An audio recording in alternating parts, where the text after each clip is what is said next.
Yo, why the hell does Steam have 70,000 achievements and PlayStation only has 36?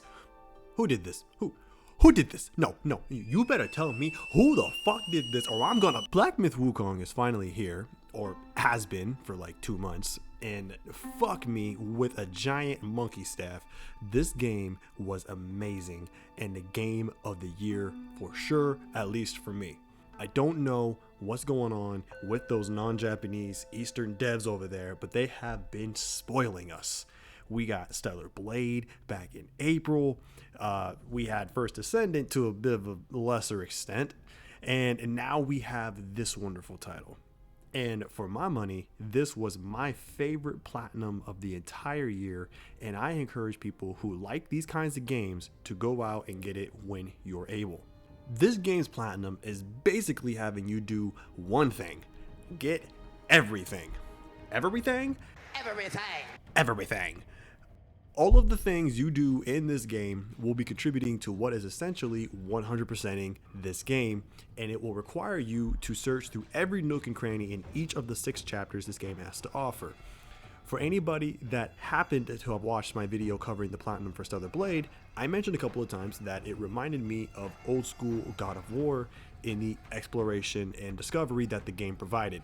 Similarly, Wukong made me feel reminiscent to the rebooted God of War games, especially when it totally not Wukong opens up any wooden chest, like literally any of the wooden chests.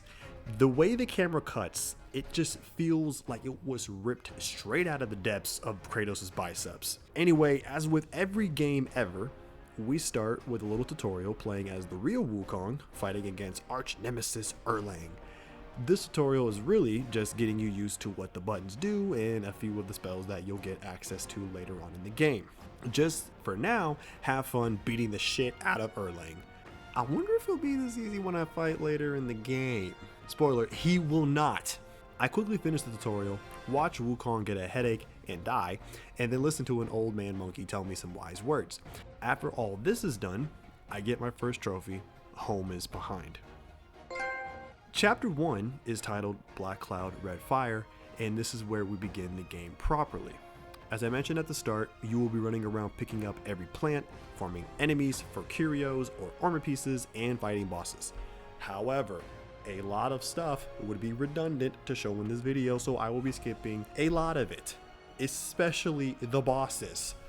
Why are there so many bosses? So yeah, I'm not going to cover every single boss, collectible, seed, curio, spell, and other things that you need to get or do. Sound off in the comments though if you'd like a chapter by chapter collectible guide, kind of like what I did with Liza P. I have no problems doing something like that. I already have all the footage and all the notes to basically make one if you guys really wanted me to do that. Except that it wouldn't be a single 1,000-hour video like the last one was, and it would actually be broken down to more digestible videos, kind of like a chapter, kind of like 6 videos for all 6 of the chapters, kind of something like that. Let me know down below if that's something you would like to see. The first thing I'll mention is this little sneaky monkey bastard next to the big stone here. You need to find this guy in most of the game's levels. Every time you come across him, he's gonna run off, but you want to actually interact with the stone that he'll almost always be near. For this stone, I interact with it to collect the skanda of form. These skandas don't really do anything for now, but we're gonna need them for later. After beating the daylights out of some wolves, I'll come across the game's first boss, Bolgard. Even with your character having just started out, he's going to be more of a pushover than anything else. But the fight is important because during it, we get stopped halfway to get our first spell of the game, Immobilize. And this may be the first spell of the game, but holy monkey balls on a stick is this spell goated. To freeze any opponent for any period of time, either for you to wail on them or to heal up, will absolutely carry you throughout the entire game. After getting the spell and destroying the Bolgard, I continue on and come across my first meditation spot. 5 of the game's chapters have a set amount of these, and we'll need to find them all for a trophy. I'm not going to show the others in this video, but you do want to go out of your way to find all of these because you will get a free extra spark, which acts as skill points in this game. While running around in a new area, I pick up a jade lotus seed. These seeds are one of the game's few lowlights for me as far as the platinum is concerned. You see, the game requires you to collect all of these seeds and subsequent soaks for your gourd, aka flask. But it's all down to RNG whether you'll pick these up from plants or enemies, requiring you to farm over and over and over again until you get them. But all this really does is just create friction in what is otherwise a very satisfying and rewarding game overall. And even with the discovery boosting items that you can find later in the game, it will still come down to RNG. And honestly, I don't even know how much those items really help, because for me, I still had to end up farming for quite a while, and you may have to farm for hours yourself to get the seeds and the soaks, but also even curios and armor pieces that all drop from enemies that you also need to get the coveted platinum trophy. But whining aside, soon after I get the seed, I come across a boss named Guangxi. This fight is important because after I win, I get my first transformation spell, Red Tides. And just like with Immobilize, this first spell stayed with me the entire game. After I get the spell, I also ring a giant bell that was in the boss arena. You want to ring 3 of these that you find in the chapter. Each of them is after a boss fight, so they really aren't too hard to miss. And next up was the Wandering White boss, which I know for a fact gave many first-time players, including me, many headaches when first coming across it. He staggers fairly easily, but he will hit back twice as hard, and he has like this like Kamehameha Goku blast hyper beam attack that can wipe you out in one go if you are not careful. But I eventually overcome this and get the cat's eye curio for my trouble, and also a purple spirit. This spirit is actually something I'm going to be able to get a little bit later, but I can't do anything with it right now, so I just move on forward. The next boss is Ling Zushi, and can you tell that I can't speak Mandarin right? The boss itself isn't anything special, but what he's guarding is. After destroying the oversized plushie, I open a container that has a celestial pill inside. Each chapter has 3 of these, one for your health, mana, and stamina. And if you think we have to collect all of these as well, then you would be absolutely right. Pretty much right after this, I find a little nook and run into a horse NPC. I don't think we ever get his actual name in game, but he seems like a homie, so we'll talk to him. We'll be running into him throughout the entire game, so you want to make sure you speak to him in every chapter. And speaking of people, I later run into another NPC who I will call the Gourd Master. I know he has an actual name, but I'm gonna call him the Gourd Master. You know, because due to the giant fucking gourd on his back.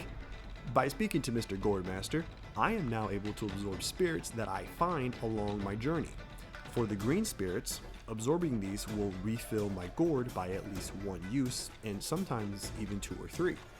Purple spirits, like the one I got from the Wandering White, they not only completely refill the gourd, but they also give you a special spirit spell. For my homies that played Neo 2, it's kind of like the yokai soul cores and the yokai abilities, except you're only able to have 1 in this game instead of 3 like in Neo 2.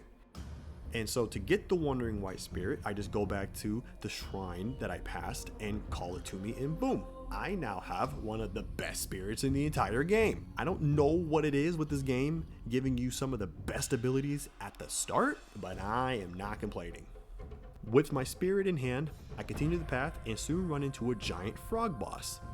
This boss ends up being a recurring boss in each chapter, and they each have a unique trick to them of some sort. But not this one, because this one is a basic bitch.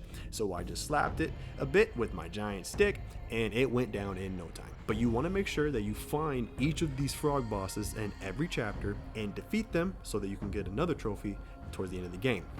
After defeating Guangmao, ringing the second bell, and grabbing the Luoja, or Luoja, I don't know, fragrant vine, I run into a fellow monkey who needs some help. After saving him, I get a gold gem soak for my trouble, and he now becomes my gourd vendor for me. His stock will improve as the game goes along, but for now, I just add the soak that I just got to my gourd and I get the trophy, Brew of Bravery, for doing so. So I know that the next boss coming up is one of the major bosses of this chapter, and so I finally decide to use the sparks that I have been stockpiling now to give myself the best chance against him. And as soon as I use my first spark, I get the trophy, a Spark of Thought. And by the way, pro tip, invest in the skill tree that gives you more focus points ASAP. Even with your starting beginning staff, the amount of additional damage you can do to even bosses with a stage 2 or, if you're fortunate, a stage 3 charged attack is absolutely stupid. Whiteclad Noble is the next boss, and he's the first 2-stage boss fight that we come across so far. But other than him moving around fucking everywhere, there isn't much to say on him. But with him down, I can go into the area behind him and find the third bell to ring. Upon ringing it, I'm taken to a wholly different area.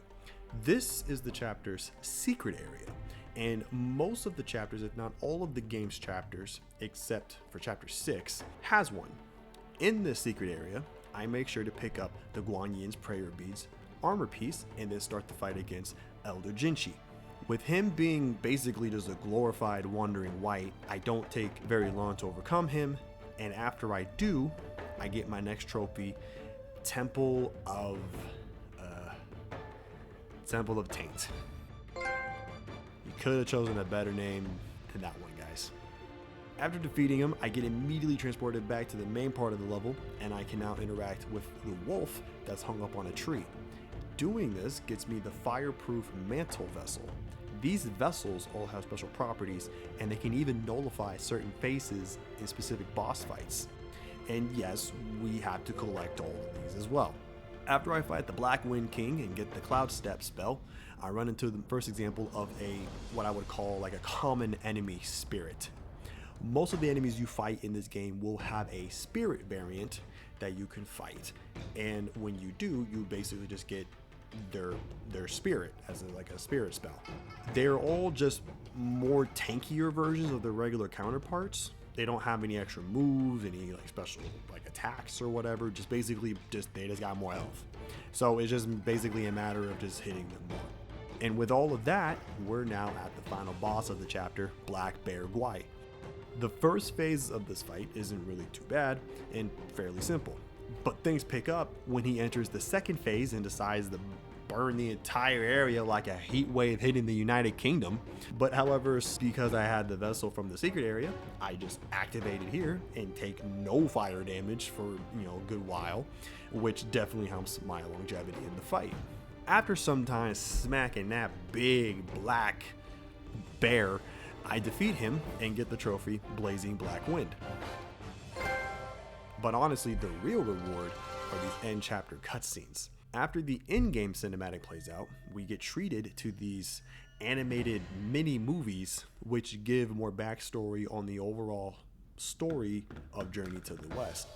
Never having read the book myself, it didn't really help me understand the plot of the book very much, but it at least gives additional context for the chapter you either finished or that you are actually going to be going into next.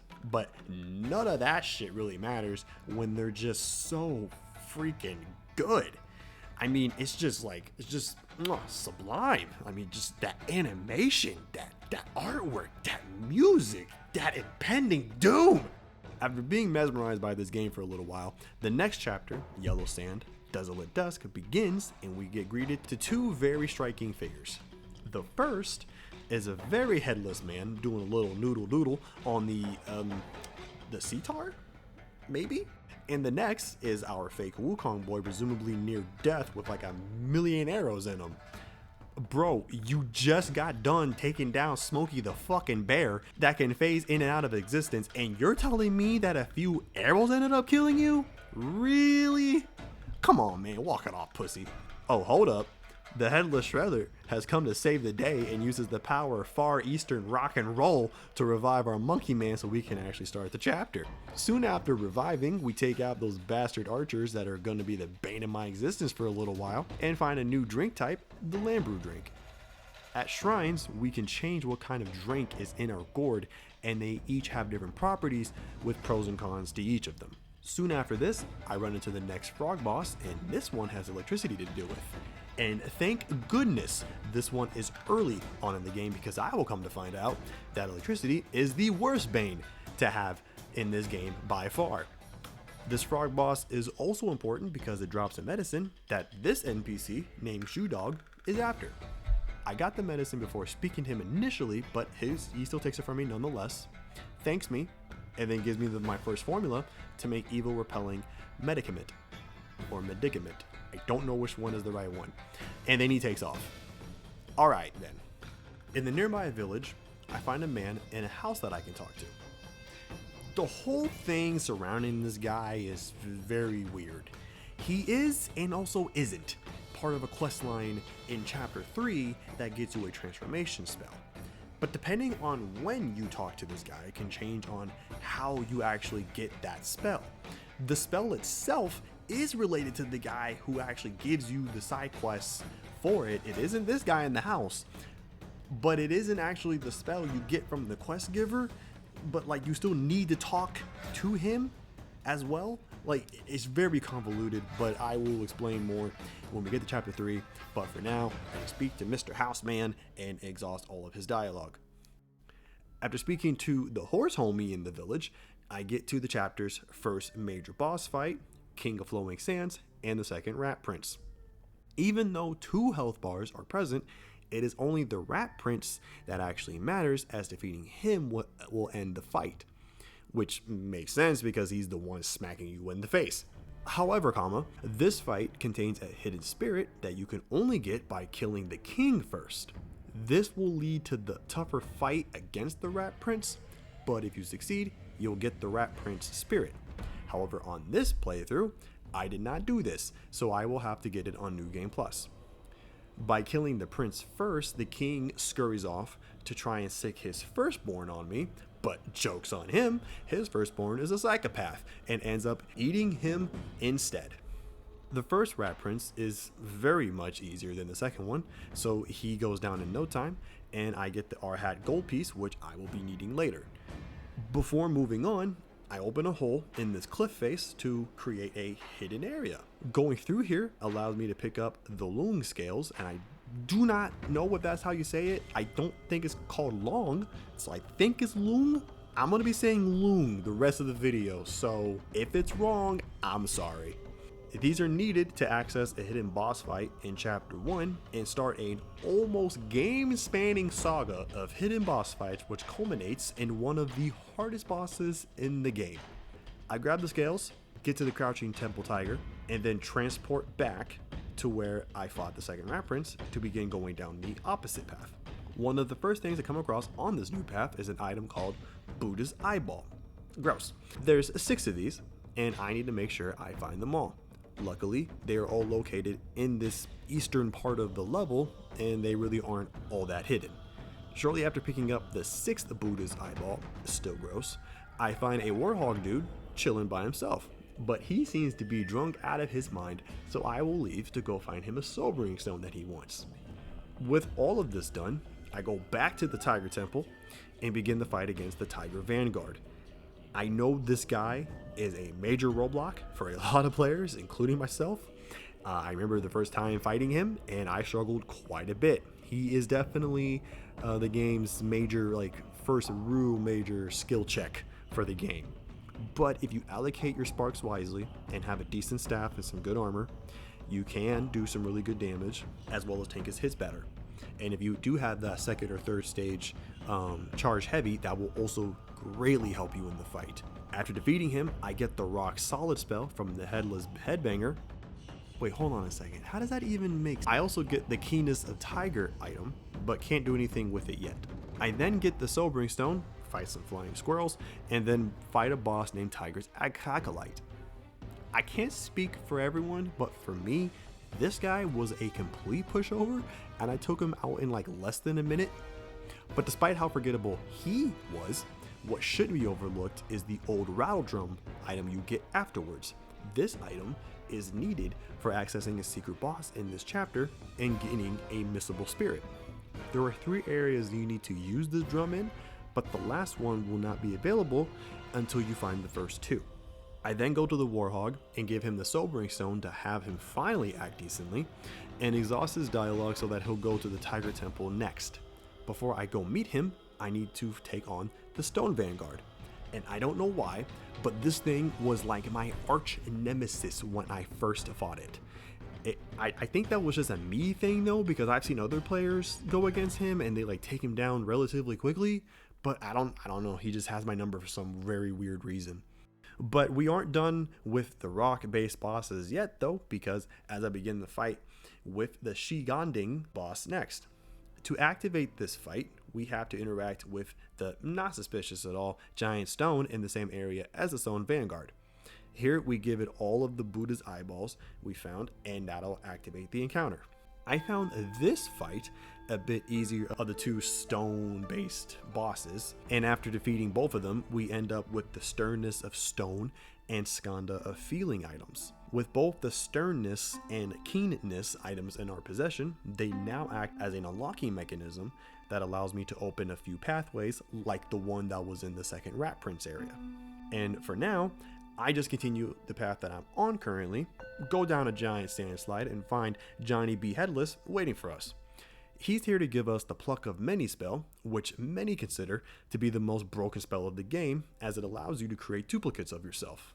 With the spell acquired, I travel to the second Rat Prince boss arena again to open the giant door that was locked. This opens an alternate pathway that will ultimately take me back to where I got the Pluck of Many spell. After clearing this new route, I make my way back to the Tiger Temple to speak to the Warhog NPC. This time he wants some Jade Lotus, which I promptly give him. After feeding him and exhausting his dialogue, I go to where I fought the Tiger Vanguard and interact with a mechanism to use my stone key, which actually opens up a hidden pathway inside the pool. This game really is the game that just keeps on giving. In this little area, I find a Celestial Pill, a West Side Street Gang that's tougher than like half of this game's bosses, and finally a Tiger Relic Soak. I then use my rattle drum near a well to trigger a cutscene with a spirit boy who jumps down the said well. I follow Casper down, as you do, and immediately get thrown into a secret boss fight against the Mad Tiger. Defeating him not only gets you his spirit, but also access to a chest that contains the Plaguebane Gourd. Funny thing about this chest, the animation that happens here is completely unique for only this chest. And I have found everything in the game and even other chests with gourds in them, and Monkey Boy here only does this specific animation on this chest. If anybody knows why, please share with the rest of the class in the comments down below. With the Angry Kitty dead, I go back to where I first met the Warhog, and this time he wants to fight me? I mean, okay, but I mean, a little warning would have been a bit nice. He's fighting you because you have the Hat gold piece. You know, the one that you got from the first Rat Prince, remember? Yeah, I forgot to. But anyway, it isn't a hard fight, as he mostly just throws sand in your eyes like a goddamn Pidgey from Pokemon. The real reason though for this fight is that it opens up this chapter's secret area. Once I'm properly in the area, I'm immediately put into a boss fight against a Tiger Vanguard? Wait, didn't I already fight you? Are you like Tiger Vanguard Senior? Or what? Like I'm so confused. Confusion aside, I managed to defeat him, get the Tiger Tally Curio, and get access to the rest of the area. I make sure to collect everything on both sides of this area here, and to speak to the giant rat some ways ahead. He provides some context for the upcoming fight, which is against a giant ass beetle thing called Fubon. Despite its giant size, this fight is really more of a spectacle rather than a proper test of skill. And that's even more true when the rat joins in, because he can absolutely demolish this thing by himself if you let him. Once this hulking beast is down, I get the trophy Shifting Sands and also the Wind Tamer vessel. Back to the present, I think, I find Dog hiding inside a giant vase. I guess he was looking for a furnace, and now that he has one, he is now our medicine vendor for the game. I buy the longevity decoction formula from him, and then make some medicine with the plants I've gathered. This was actually my first time doing this in the game, and upon doing so, I got the trophy Creative Concoction for doing so. Before starting this chapter's final boss, I need to take care of a couple loong related bosses first. I travel back to chapter 1 and interact with the waterfall that was near the Guangxi boss area. Since I have the loong scales, I can now open up this waterfall, revealing a hidden area. Entering this place will start a boss fight against Red Loong. There's a series of loong boss fights in this game, and they start with this one. However, this is a complete gimmick fight because you just want to get him stunned, which allows you to attack the electric bulbs that are on his back. Destroying them deals massive damage to him, so it will end the fight relatively quickly. I then return to chapter 2 and make my way to the sand waterfall, and open that one up. Just like before, a new area has opened, and entering it puts me into another boss fight, this time against Black Loong. I really hope Loong is the right way to say this. While not a gimmick like the red one, it still isn't too tough of a fight, especially when you just jump on a rock when he wants to start banging on the ground. And so before long, I take him down too. Now it's time to take on the final boss of this chapter. And it's the rat dude from earlier? Wait, bro, like don't you recognize me? Okay, I guess not. This fight can be very frustrating on a first playthrough, as he can have 3 phases throughout the whole thing and is pretty healthy in comparison to the damage that you can do at this point. But when the second phase begins, you use the Wind Tamer vessel and it'll cancel the entire phase, and you get a little bit of time to just wail on him for some free hits. It will help tremendously with this fight. And after I eventually kill him, I get the trophy A Great Gust, and chapter 2 comes to a close. Chapter 3 opens up to a Buddha baby man looking around for the nearest anime convention or something, but then turns into a statue, so I guess that's enough of him for now. This chapter takes place in a snowy area, which honestly looks pretty damn nice. We don't get to enjoy it for long though, as we get thrown into a boss fight very early on against the Macaque Chief. I hope that's right. You better get used to seeing him because he comes up more than once in this chapter. Soon after going against him, I turn into a bat and then begin the next boss against an actual literal dragon named Kongjin Loong. Here's another pro tip. Having a 3rd stage charged heavy at this point can do crazy damage here. After I smacked around this dragon, I get thrown into a cutscene that ends up with me in a place called the Pagoda Realm. So first thing to note about this location, it's the fucking worst location in the damn game. Until you defeat the boss at the very end of this prison gauntlet, you will periodically go into this frenzied-like state where your health gradually gets reduced to half, but you get increased attack damage in exchange. But surprise, the enemies also get this attack boost as well. So yeah, have fun. Additionally, during these periods of primal rage, these special lantern wardens will be walking around. They aren't too threatening, but they are fairly tanky. There's 9 of them in all, and you do need to kill all of them because after doing so, you will get a guaranteed curio off after the last one. So don't forget them.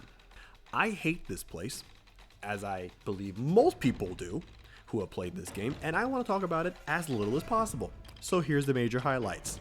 I fight 2 bosses in this prison. I find the 3rd rat prince, who was actually a human, and he gives me the side quest that I mentioned earlier with the houseman from chapter 2. I grab a transformation from the rat near the rat prince, and I get a bunch of other curios and soaks along the way. With all that done and the pagoda completely covered, I find myself in front of a gigantic structure. Upon entering it, I learn that it is called the Great Pagoda. I can't do anything in here now, but Ooh-wee. Is this place gonna be important soon? Back on the main path, I find the Gourd Master having some afternoon tea with the Macaque Chief that we fought earlier. But the Chief is going apeshit on the Gourd Master, probably because he won't share his tea. But since I'm here, it looks like I gotta take it on again. But annoyingly, it runs away once again towards the end of the fight. But at least I get to talk with the Gourd homie afterwards, and he even gives me a new spell, the Ring of Fire. Public service announcement. Rest at the shrine that was right before this area after you're done fighting the Macaque Chief. You're going to be fighting another boss pretty much immediately after this, and you will not get your heals back and you will not get your health back. So rest there now. Said boss is Kong Jin Star, and wait a second. Are you that dragon I fought earlier? Wait, were you a woman the whole time? What? Questions aside, this form puts up well more of a fight than her dragon form did, and she ends up killing me once before I come back and even the score after the repeat fight to defeat her. At the end of the cutscene following Kong Jin's defeat, we get introduced to the main companion of the game, Zhu Baji. He is a little pig boomer, or a boomer, if you will, that was with Wukong during the journey to the west, the original one. And now he's going to be helping us for the remainder of this journey. I get everything on the island, then once I reach the shore, I find our next boss, Loong. And I love this guy. More so because after you defeat him, he just immediately breaks down crying. Like, I'm talking instantaneously.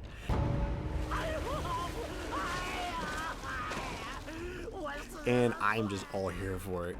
When he's finally done being a baby, he gives us a side quest to go get us some medicine from Shoe Dog that apparently he's been getting from him for some time. So I will keep that in mind for later. This chapter goes on forever, and so I'm gonna quickly skip some stuff. I get everything on the beach, find baby Buddha again, pray to some more statue Buddhas, get another Skanda and another Gourd, and then fight Non-White, who is actually the first boss with a shield, before sliding down a slope to a semi-open area. Wait, we now get an open area to explore? Like, this chapter just doesn't quit. Okay, time for some more rapid fire highlights of this big ass area. I speak to a fox spirit and then turn into a freaking fox, yes! I fight the chapter's frog boss, help a dude get warm, pick up a jade essence drink for the Gourd, fight this old ginseng guai boss immediately afterward that's hiding in the ground. I also get a couple plant seeds for killing that boss. I find the third captain for the Rat Prince side quest, but this one is actually already dead, so I would just pick up that spirit, thank you very much. I get the gold spike plate curio from one of these giant monk enemies, and then I fight Captain Copperwave and get the last captain spirit for the Rat Prince. Whew. And the craziest part was there was actually more to do in that open area, but I just didn't do it now. And I just make my way to the new Thunderclap Temple. And this place is also huge. When will this chapter end?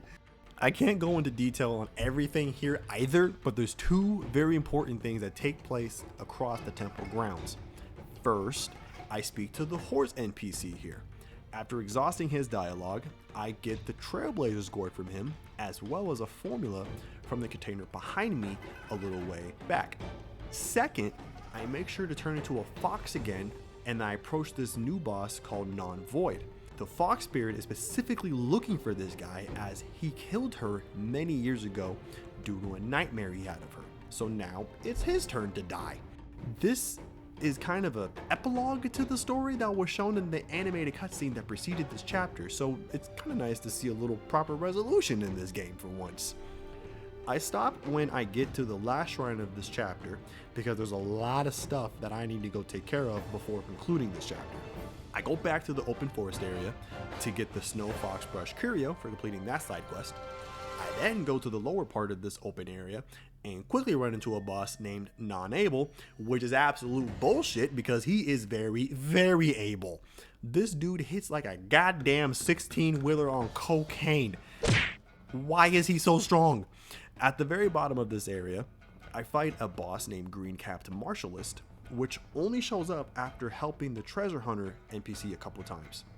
But after he loses to me, the area changes and there's watermelons everywhere, along with the Buddha baby. After telling me a bunch of stuff that I was only half listening to, he gives me a new spell, Spellbinder. I next go to Judog and get the medicine that Chen Lung needs and bring it back to the old dragon. After tossing the medicine that I just gave him aside, hey, what the fuck, man? He gives me an item called the Ruyi scroll? Ruyi? I have no idea. Which serves as a hub area. Judog and Shen Monkey are here, and they serve the same function as they did before, just now in this new spot. Chen Lung becomes my personal gardener, who will take the seeds that I collect and allow me to harvest plants for additional supplies. And lastly, we got the Yin Tiger, who was our blacksmith. In addition to being able to buy weapons and armor like at the shrines, we can also upgrade existing armor that we already have with him. I decided to do that here, and after I did it for the first time, I got the trophy Pound and Perfect for doing so. I then do a whole lot of off-camera farming for armors, curios, and soaks from the enemies that are in this chapter. During all of this farming, I accidentally got the trophy Happy Harvest for harvesting plants for the first time with Chen. My bad, I totally let it slip my mind, but there you go. After I wrapped up my farm session, I take care of 2 more bosses that I was saving for the end of the chapter. First up is the Xian Loong, who is chilling, literally, on the eastern edge of the giant turtle. At this point, I have probably played this game 4 times maybe at this point, and with this boss particularly, I have downloaded all of his moves to memory, and so when I fought him here, I smoked him. Upon killing it, I got the Breath of Fire Soak for my trouble, and next up is the Yin Tiger. When speaking to him, there is an option to challenge him, so I do, and I absolutely do not smoke this guy. He's so hard. Please, I'm dying. Send help. I don't know why he's so fucking hard. He hits like crazy. His phasing move is ridiculous. He's easily in my top 5 hardest bosses in the game, and probably for a lot of other people too. Especially if you fight him in chapter 3, like not fighting him after you've gone through like chapter 5 and 6. If you fight him as soon as you're able to, oh my gosh, he is definitely top 5. But defeating him comes with some really good rewards. Not only do you get his transformation spell, Ebon Flow, which sounds a lot like Even Flow from Pearl Jam, but you also get the ability to equip a 3rd curio to your build, which is awesome. And if you beat him again in New Game Plus, you can get a 4th curio to equip as well. So he's definitely worth the trouble.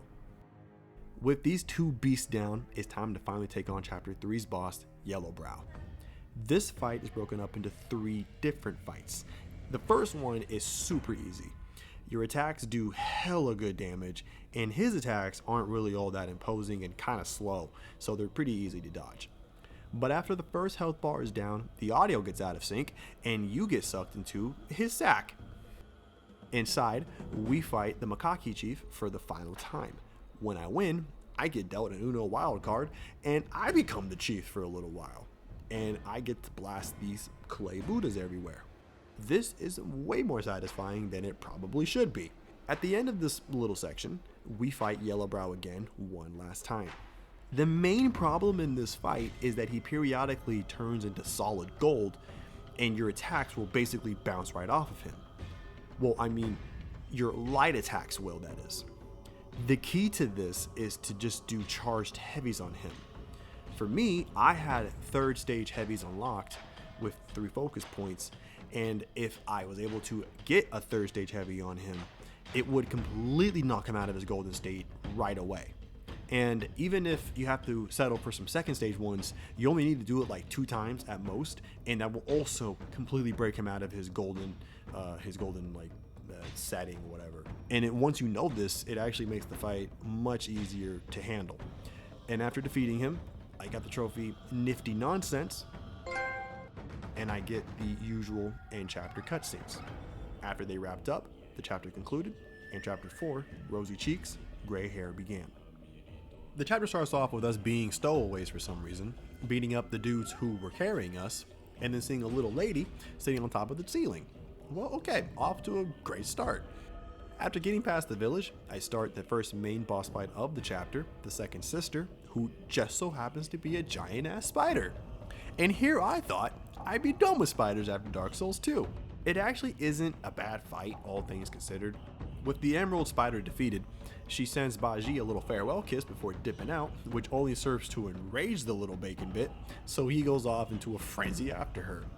Why is he so angry all the time? After grabbing some additional items in this area, I jump down a hole, which lands us into a giant spider web, go figure.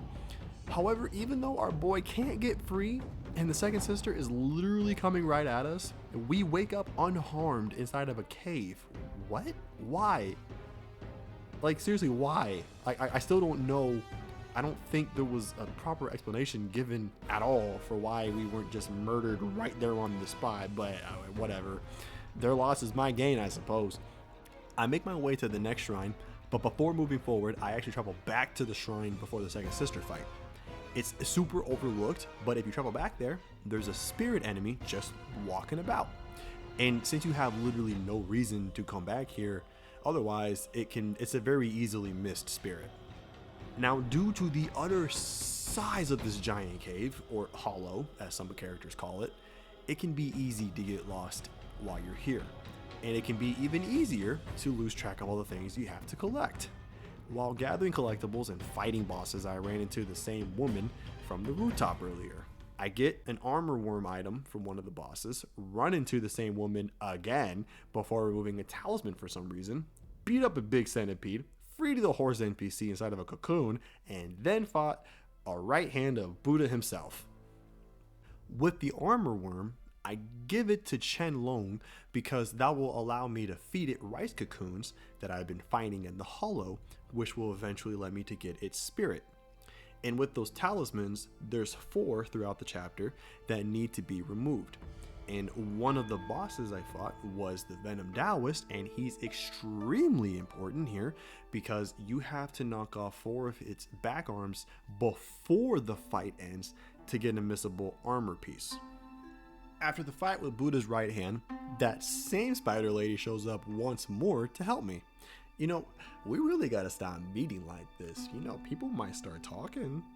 I'm not done with the hollow just yet, as I fight more enemies, pick up more stuff, watch a cutscene that goes on forever, fight another frog, and then get to the next major boss fight, and this time it's against Baji. However, he seems to be under some kind of control, most likely due to having that hairpin loogied into his head earlier by that second sister. This fight against Baji is way too easy though, because he goes down in like 20 seconds. I don't know why you do so much damage to him in this phase. But don't worry, as we're about to fight him again, but this time we won't be doing that OP level of damage. And we're in a bunch of mud, which is exactly where Baji wants to be. The only reason this fight is a problem is because of the mud. It seems to worsen your dodge roll as you continue to roll in it more and more, so you may not be able to avoid some of his attacks as they happen. But the power of the bro prevails, and I'm able to help Baji get rid of the hairpin that was controlling him. Too bad for Baji though, because he immediately gets captured again after the fight. After picking up the Skanda of Choice item later on, I get to fight the mama herself, Violet Spider. What's amusing with this fight is that if you're able to pay attention to Baji, he says some pretty humorous stuff about her, about you, about him and the Violet Spider in the past. It's some pretty humorous stuff if you can pay attention. But I won't blame you if you aren't able to divert your attention given that you're fighting this. After the fight though, she scurries away, but not before activating like a million spiders to try and chase you. Oh man, that's a lot of spiders. I really hope that they're not behind me. You know, I didn't have to stop the video at this very moment. I really didn't, but I did anyways. And now, all your worst nightmares have now come to life. You're welcome. After Monkey Man almost falls to his doom, we get saved by the second sister? At least it looks like her. Why did she save us? Do you also have a liking for our monkey boy? I mean, ladies, please, one at a time. There's enough monkey to go around. I mean, I do have 2 opposable thumbs after all. Not only are we in a new area, but we are finally free from the cave and out in the open to breathe proper fresh air. We run around for a good while and eventually find the Gourd Master in a little side area. He only has some wise words to give us, but there's an awakened wine worm behind him, so I go and grab that. When I get to the last shrine before the end chapter boss, I go on the path right behind the shrine to see the 4th talisman that I need to remove. Upon doing so, it triggers a boss fight against this Supreme Inspector thing. But the fight only lasts like 10 seconds as it gets stopped by a bird and then they just leave. I still do not understand the full implications for that side quest. Like, I don't understand what the talismans are for and why they relate to that guy. I'm sure it's in the book. I don't know, but it was very confusing to me. But I do know that it allowed me to get the celestial pill that was in the building behind the boss, so I guess there's that. I then backtrack a little bit from the shrine and go down a path that I passed over earlier. After picking up the Sunset of the 9 Skies drink for my gourd and fighting the fungi woman boss, I then go down a little hill to run into the Venom Taoist from earlier. He's ready for a round 2, and this time we're playing for keeps. You can pop off his final 2 back arms just like in the first fight, and if you do this, he'll actually enter a second phase where he becomes a bit more aggressive than before. But it doesn't really make a whole lot of difference as he still goes down rather quickly. But with his death, this chapter's secret area has now opened, and so I go ahead and enter it. Pretty early on into the area, I run into this big boy chilling on the roof. This thing is called the Scorpion Lord, and you don't know it yet, but this guy is about to fuck you up. But I do, so I save him for a little bit later for now. Progressing forward, I run into a new guy named Taoist Me. Or Mai. I hope it's me. I'm gonna go with me. He wants us to find an item that was inflicting his disciples and bring it to him. After finding the thing called a Violet Hail, I return it to him, which just seems to brighten up his day. So much so that he now wants to kill me. Given that he looks almost exactly like these other guys I've been fighting, I cannot say I'm surprised. But at least I get the Violet Hail transformation spell for killing him. Okay, now it's time to do this chapter's last few bosses, and 2 of these are in my top 5 for toughest bosses in the game, full stop. And first up is the Scorpion Lord that I ran into earlier. Every single time I have played through this game, this dude messes me up so hard. He is the definition of bum rushing. He doesn't leave a lot of openings to hit him, and his attacks just hit so fucking hard.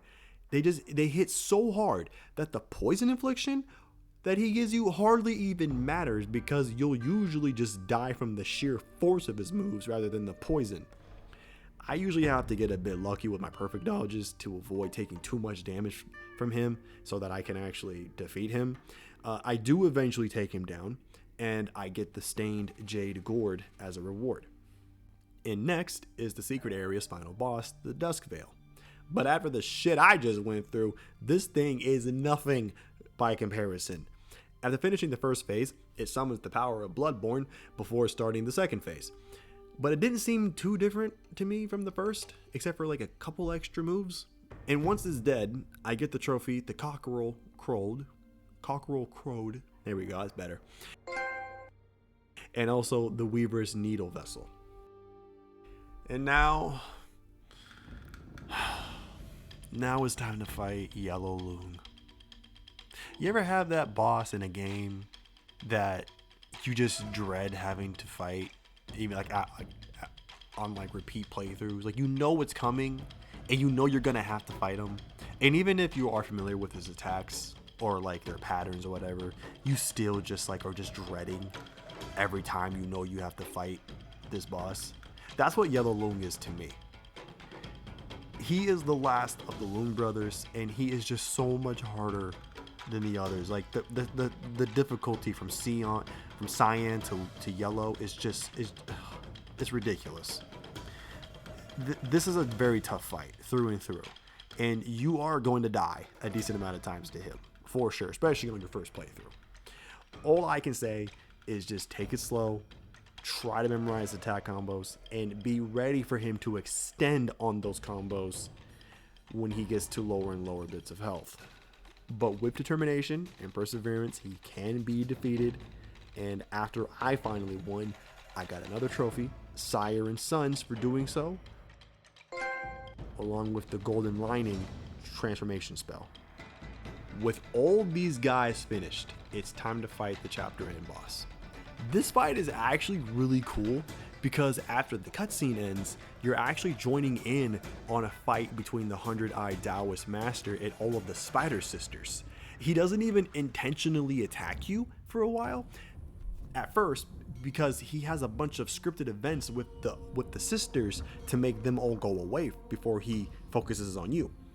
But the main thing to know with this fight is that when he activates his second phase, where the screen goes all yellow and you see all these weird looking eyeball looking things, that's when you want to activate the Weaver's Needle Vessel, as it will completely cancel the phase and it will help you tremendously with surviving the fight. And speaking of surviving, that was something the Taoist did not do against me. And when he was beaten, I got my next trophy, Behold the Betrayal, which ends the chapter. Chapter 5 is titled Golden Child, Crimson Blood, and it sees us charging full speed ahead on our noble swine and immediately get into the action against some jabronis. I see more fighting up ahead, and this time is against some bulls. One of these bulls, the Pale Axe Stalwart, thinks we're an enemy, and a boss fight ensues. However, the fight ends early as he eventually realizes that I'm not an enemy and lays down his weapon. You are then given the option to talk with him, and you should, because this is actually part of a side quest that will open up this chapter's secret area. He tells us to be on the lookout for 5 carts that are causing chaos in the area, and lucky me, the first one is right around the corner. This cart is pretty trivial, as you just go on a path to the right that leads you right behind it, and it can't turn around, so you're free to just wail on it uncontested. You just have to just avoid its fire attack every little while. For the next cart, don't be fooled by the health bar popping up early, and just continue your way into the dark cave that's up ahead. Once you make your way through the cave, now you'll be able to fight the cart for real. And even though this one also can't move, you don't have much room to move around either, so be careful for its attacks. No time to rest though, because right after this, I get thrown into another boss fight, which serves as the game's first duo boss fight. Most of the duo fights in this game take place in this chapter, and I at least think that they are actually handled pretty well, mainly because the devs made sure that neither enemy is A, too aggressive on you, and B, don't attack you both at the same time, or they rarely do so. And so that makes Quick as Fire and Fast as Wind much easier than it would initially seem, and after they go down, we get introduced to this fox girl named Ping Ping. Despite Baji expressing some concerns about her, she tells us about what's going on here, and that her father, the Bull King, is on his deathbed. Upon hearing the dying moans of the Bull King, Baji is convinced that this at least is true, but gives us a cicada just in case. And why are cicadas so important in Chinese culture? Or maybe it's not, maybe it isn't a Chinese thing and I'm just bugging. But they get, like, you get turned into one, you're given one here. I remember in Wolong Fan Dynasty, which is obviously based off of Chinese history as well. There's a collectible of a golden cicada collectible you can get. I'm not really sure what the connotation is between cicadas and Chinese culture, but if anyone knows, please put that in the comments as well. I'd love to understand that a bit better, because I do not get it. We then jump down a 500-meter cliff and don't die, because that makes sense, and travel on some lava to find the next cart, which is already dead, with a whip in its mouth. I'm not able to remove the whip for now, so I decide to come back to this later. I then get to the next double boss battle, Misty Cloud and Cloudy Mist. These two have a pretty cool dynamic utilizing the mist parts of their name, and they also yell at each other as well, so that's pretty amusing. In the next area, I run into this little building to find the Gourd Master. Now, if your gourd has been upgraded to have 9 uses by this point, you can interact with this red flame here to get the final upgrade for your base gourd. If you don't have it up to this level yet, you can't interact with this flame until you get to those 9 uses. Mine was there, and so after I interacted with the flame, I got the trophy always accompanied. With my gourd at max capacity, I carry on and quickly get to a cutscene with the fox girl from earlier, her mom, and this other guy who turns out to be an old flame of the mother's. However, joke's on him, because the mother was actually our boy Baji in disguise. Realizing he was just blue-balled by a pig, we begin the fight against the Keeper of Flaming Mountains. That doesn't really matter though. What does matter is that we have to fight our horse homie. No! After defeating him and his magic fish, I find myself against the next boss cart before too long. This one is a bit more spry than the others and also has a lot of mobility along with some crappy hitboxes and poses a much stronger fight than the ones before it. Also, why are these called the elemental carts when there's only one element? Stupid names aside, I take out the 4th cart, run a half marathon up a cliff, avoid a spiky ball of doom, and then run into the fox girl again. How did you get here? And she uses her mom's giant fan to blow away a bunch of fire when Baji plays around with the giant ball. Baji ends up taking one for the team, and Ping Ping just succeeds in extinguishing the flames. But she didn't just remove the flames blocking our main path though. She also took out the flames that was blocking a side path that we passed a little ways back. But before I go down that route, I travel back to the beginning of the chapter and speak to the stalwart bull who is now looking over yonder at something. I exhaust his dialogue here and then go to where I fought the crimson silver cart, you know, the spry one, and I find him there too. I speak with him here as well and exhaust his dialogue once again. Oh, and I make sure to pick up the top takes bottom, bottom takes top spirit that was along the path to the stalwart. With that done, I now take that side path I mentioned earlier. It's pretty decently long and even contains a couple bosses along the way. But after I get to the shrine at the end of the pathway, I get thrown into a fight against the final cart that I'm looking for. And oh no, he's been chomping on our bull homie while waiting for us. We must avenge the homie. I actually hate this fight low-key because he has the same crappy hitboxes as the Crimson Silver cart, and he moves around just as much, but he has even more annoying attacks to deal with. But a homie must always be avenged, so I destroy the cart after a bit of a struggle and then go talk to the stalwart, which will open up the door to this chapter's secret area. Immediately after going down the hill past the door though, I turn left to find this chapter's frog boss just sitting there like the little scamp he is. After it's dead, I turn my attention back towards the cinder pillar and then I get transported to this chapter's secret area. Soon after starting the secret area, I pick up the septenary Heartfire pill formula and then interact with the meditation spot near the shrine. This happened to be the last one I needed, so once I interacted with it, I get the trophy Scenic Seeker for fighting them all. I take on the actual boss for top takes bottom, bottom takes top, fight an entire herd of bulls, and then do some soak and curio grinding before taking on the last boss of the secret area. The Bishu Golden-Eyed Beast is the last boss for the secret area, and no lie, this dude is a straight up asshole. Not only do you get ambushed right at the start of the fight, he just doesn't stop moving. He acts more like a baby throwing a tantrum than some wild beast, and it just makes it so damn annoying to hit him. Something you can do to make this fight a bit more manageable is to either let him hit you out of the arena or purposely go through the little crack that you might notice yourself, which will actually halt the fight. Not only do you get a bit of a reprieve, but when you get to the next area or arena to resume the fight, he no longer has fire attacks but ice ones. And I ended up defeating him in the second arena, and I got the trophy Frost and Flame, along with some interesting backstory for this chapter's main conflict. Back in the present day, I start the chapter's final fight. In the cutscene, we see that the Brahma Bull here knows that this creature is not his actual daughter. Realizing the charade is up, Ping Ping transforms into his true self, Red Boy. I think you mean Lucifer, because that thing is a fucking demon right there. We finally start the fight, and Red Boy really isn't all that bad, all things considered, and I ended the fight before too long. However, he played his Uno reverse card on all of us and faked his death so that he could actually snatch the vessel from us as we were about to get it. He then eats the vessel himself and transforms into holy shit, this game is now an anime. Nothing, and I mean nothing, beats the design of this guy. He's so badass. You don't even care if you die to him because it's like, oh no, I guess I get to admire this design even more. Oh no.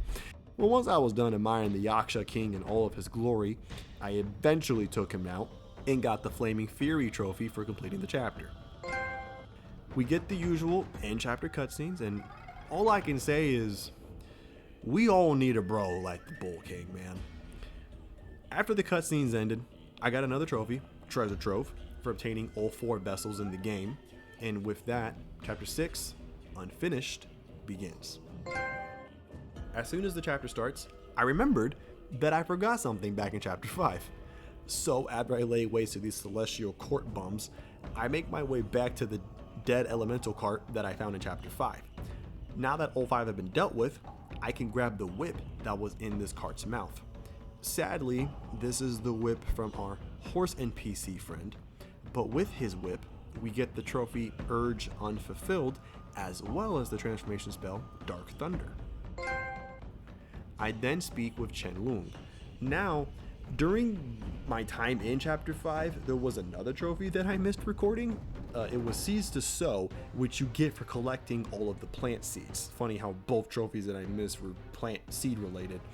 But to prove that I actually did do it, when you speak to Chen Loong, after bringing all the seeds to him, he'll give you a graceful orchid soak as a reward, which I'm showing here now.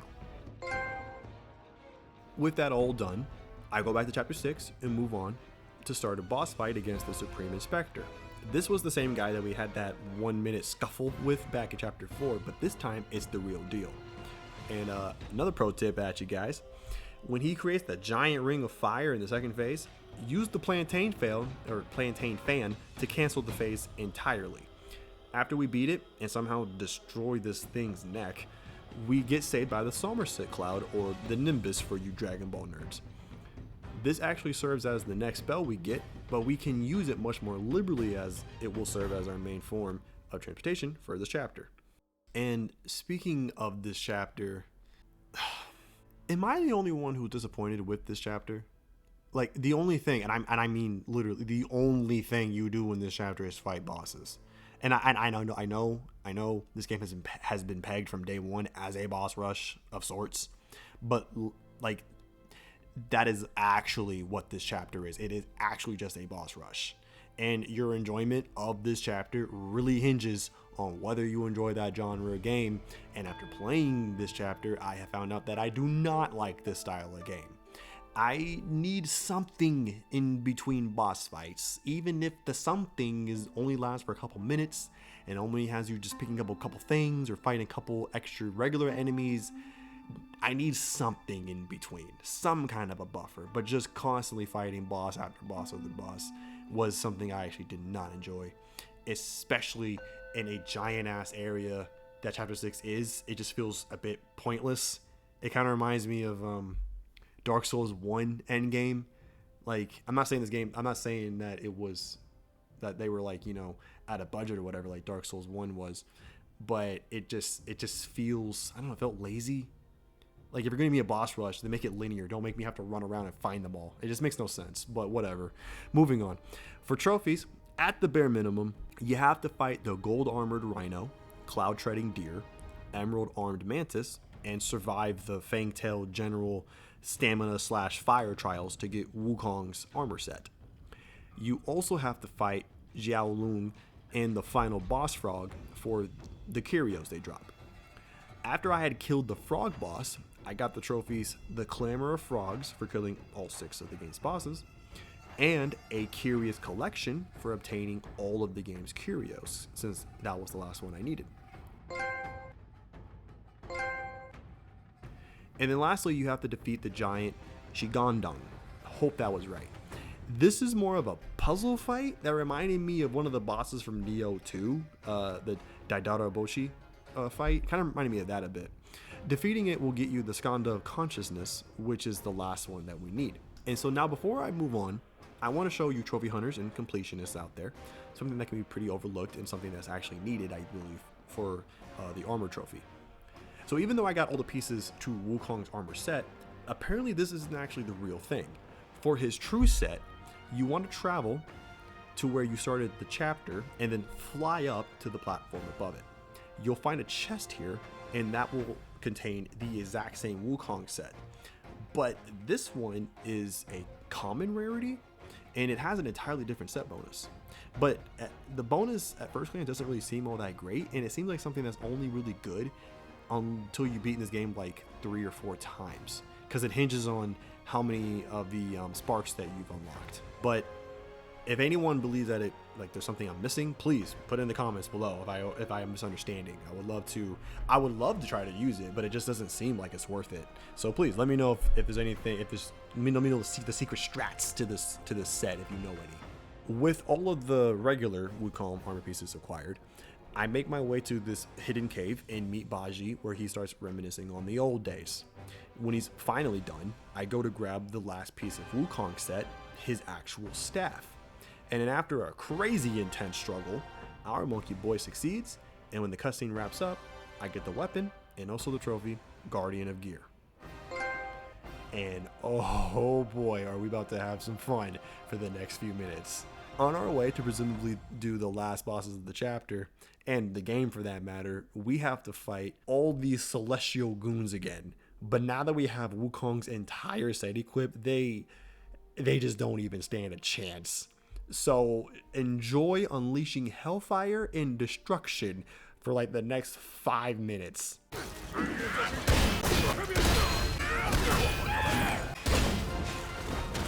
And when I finally get to the last shrine of the game, I go to Zhudog and give him the Skandas that I had found. He gives me the Skanda pill in exchange, which acts as a celestial pill for your stamina, mana, and health all wrapped up in one. And since I had found all the other pills in the game before this, after I got the Skanda pill, I also got the trophy Medicine Meal for finding all of the celestial pills. But now it was time to take on this game's hardest challenge.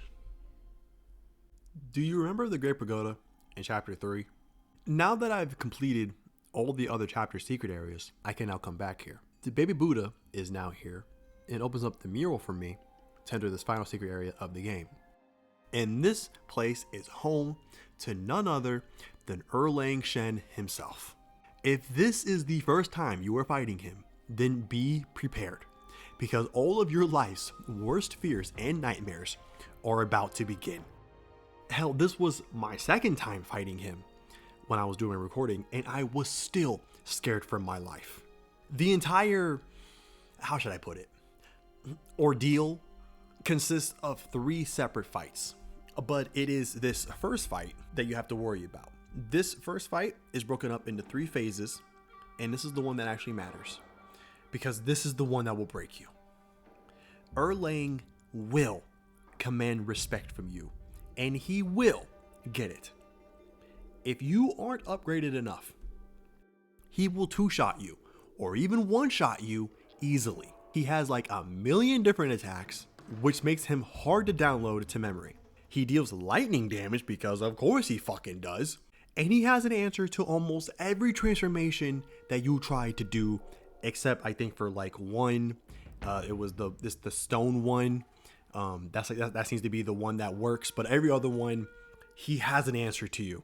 Immobilize, the one spell that you thought was always with you, will never let you down.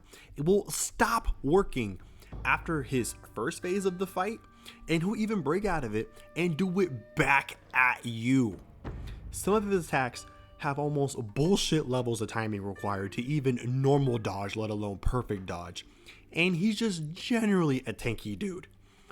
But the one thing that makes this boss the complete heart attack that he is that damn shield. It was crappy enough when non-white had it, but it's many, many times worse when it's on the toughest boss in the game. Without that shield, the boss would still be really, really hard, don't get me wrong, but nowhere near the sheer clusterfuck that he ends up being. And it might not be so bad if his shield would just stay gone. But when he transitions into a second and third phases, the shield will come back to full, even if you manage to break it in the previous phase. It just never ends with this guy. You wanna know how hard this fight was for me? The video file that contained the entire 3-fight ordeal with Erland was 2.5 hours long, okay? The first fight, just this first one, took me 65 minutes to do. More than 40% of that video file was spent on just this first phase.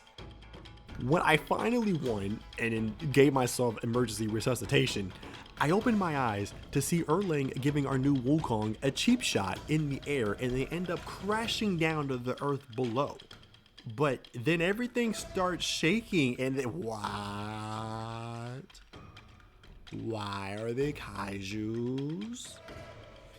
I would ask more questions, but at this point, I think I've just gone completely numb. The second fight in this spectacle is against the 4 heavenly kings, and what a spectacle it is. Luckily, you don't fight more than 2 kings at a time, but the fight will feature several set piece moments where 2 of the kings will try to do a double team on you with some pretty dope ass moves, honestly. And oh, and by the way, you better get used to using the rock solid spell real fast, because that's the spell you're gonna be doing for the next good while. The fight against the kings is just fucking awesome, man. But holy hell, does the game earn its M rating here?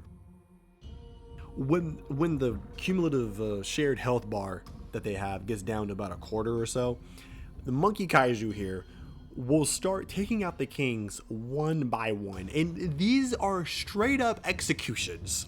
I mean, with the green one, you just hurl his damn umbrella straight into his face, right in front of the other king. He just sees that shit like, oh fuck, it's like, oh my god, like one by one, just one king after the red one, the blue one, the green, just all of them, all slain, just dead. But after having our fun, it's time to fight Kaiju Erland in a final showdown. This fight is where you really want to get used to using Rock Solid, because he can do some really good damage to you if you let him or get caught in some of his combos. All you have are some punches, so it's going to take a little while for you to get his health bar down. But be patient, make good use of the Rock Solid counters, and enjoy the spectacle that comes with this phase of the fight. And after I take out his health bar and let out the final set piece of the fight finish, I finally get the trophy, meet the match. And some more cutscenes play, and then I get the Azure Dome spell, and wait, I get Erlang's spear? What? I travel back to chapter 6 and interact with the giant rock that we saw at the very start of the game. This takes us into a new area where I get the feeling that the old man towing us around here doesn't really seem to like the real Wukong all that much. But at the end of the ride, we come face to face with the stone monkey that Wukong left behind for us to fight. And so time to begin the final battle. But this fight against the stone monkey is nothing. After the shit I've been through, after the things that I've seen, anything else is a speck of dust to me as far as I'm concerned. So long story short, I beat both the first and second phase without any real trouble. He has like a real bullshit ground attack move that can kind of get you off guard and kill you. But other than that, it's a really simple fight. But it's not over just yet, because the stone monkey will then transform into what's called the Great Sage's broken shell. And this is where the real fight is supposed to begin. Well, I mean, sort of. The first phase is actually still pretty simple, but it isn't until the broken shell takes away some of our powers and actually gains it for himself that the real challenge starts. But let me reiterate, do you not know what I've been through? I just got done fighting a man who's been thinking about me every day for like 1,000 years or some shit, and you think some Cocoa Pebble Wukong wannabe is gonna make me sweat? Get the fuck out of my face, you damn jabroni, and give me that trophy. After watching the true ending that I got and letting the credits roll, I start New Game Plus right away. During the opening cutscene of the game, I get a few trophies. I get the trophies 6 Senses Secured for collecting all 6 of the relics, Portraits Perfected for basically 100% of the game. I didn't mention this earlier, but there's portraits in the game of all the main characters, bosses, things like that. There's no footage I have of it, but if you do 100%, you just get that as is. It just gives you more lore on the backgrounds of all the main characters of the story. And I also got the trophy Master of Magic for collecting all of the game's spells. For some reason, I don't know why, but for some reason you don't get these trophies until you start New Game Plus, even though you will have the prerequisites done by the time you beat the Broken Shell. In New Game Plus, there's a few extra weapons that are added, as well as additional gourds, medicine formulas, and soaks to purchase. But other than that, there's really nothing else that's different in New Game Plus. However, you do have to play New Game Plus up to Chapter 5, towards the end of Chapter 5, including the secret area in that chapter, because that's the only way you'll have enough material to craft all of the game's armor. And with that said, I'm going to quickly go over the things that I did in New Game Plus to get the remaining trophies. In Chapter 1, I get the, I believe, Xingtian gourd, as well as the Guanyin's willow leaf soak, from Shen Monkey. These were the last gourd related things that I needed, so after I purchased both of them, I get the trophy Brewer's Bounty. Next in Chapter 2, I make sure to get the Rat Prince spirit this time by killing the king first, and after killing the enraged Rat Prince, I get his spirit and also the trophy Fickle Forms. When I run into Zhudog at the end of Chapter 2, I can now finally buy the final formula from him, the Soul Remigration formula, which gets me the trophy Page Preserver. And after I finished the secret area in Chapter 5, I finally had enough material to craft the rest of the weapons and the Bull King's armor set. I first craft the weapons, which gets me the trophy Staffs and Spears. And then I craft the Bull King's armor set, which nets me the Mantled with Might trophy, as well as the Platinum Final Fulfillment. For me, Black Myth Wukong is my favorite Platinum of 2024. I thoroughly enjoy games that have you collecting and fighting everything it has to offer, as long as there's enough damn RNG involved, especially for games as finely crafted as this one. The game may have a couple audio sync issues during the cutscenes or some slowdowns at certain points in a couple areas, but this game still delivered on all fronts. And if it helps, for those who may have been turned away by the challenge of fighting Erland, you can just do it in New Game Plus, and honestly, believe me, he's so much easier there. Like, I fought him again with the Bull King set in one of the New Game Plus weapons, and I destroyed him on my first try. I didn't even really sweat at all. So you can always hold off and fight it later. The Bull King set helps you basically tank a lot of hits, and the power that you get from the New Game Plus weapons, you'll do a lot more damage than you were doing before. Just so much more than you could ever have done on the New Game playthrough. So just do it there if you have some issues. And if you are a trophy hunter and love action games, do yourself a favor and get this game as soon as you can. Or get it as soon as it's on sale. And also just a reminder again, if anybody wants like a chapter by chapter collectible guide, just something that kind of just filters out through all the BS and just kind of just gets to where things are, let me know. Like I said, I can easily make another set, like a series of videos on that, showcasing everything and kind of narrating it like I did with the Liza P video. That one seemed to have gotten a lot of traction. People really enjoyed it. So I can always do that for here as well. But just let me know if that's something you would like to see. And with that, I'm just going to sit and pray for the devs to add the trophies that they skimped us out on from the Steam version. Don't think I forgot about that, Game Science. You better add those goddamn